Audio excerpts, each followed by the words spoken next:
Oh, oh, une feuille jaune! Si vous remarquez à l'automne une recrudescence de teintes vives sur les arbres, soyez prudent, l'hiver pourrait être froid. Alors moi j'ai déjà prévu, il fera encore 25 degrés mais on ne sait jamais. Pour profiter des superbes décors d'automne, il faut des chaussures de marche pour aller vous balader en forêt. Et puis si vous êtes comme moi, des lunettes pour voir de loin. Moi je vois rien de loin. D'abord, retenez que certains arbres ont des feuillages persistants, c'est-à-dire que le feuillage reste en place toute l'année. C'est le cas des sapins.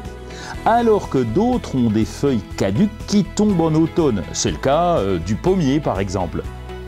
Ce sont les feuillages caducs, ceux qui tombent à l'automne, qui se colorent. Sous l'action du froid et de la diminution du jour, la nourriture, le sucre ne peut plus circuler dans la plante. Le sucre s'accumule alors dans les feuilles et la chlorophylle, qui est à l'origine de la couleur verte, s'estompe et disparaît en cédant sa place à des teintes jaunes, oranges ou rouges.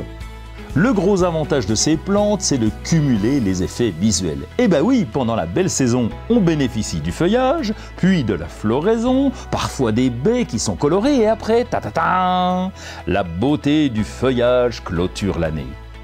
Le mieux, c'est encore de panacher des arbres et des arbustes au feuillage persistant avec des feuillages caducs.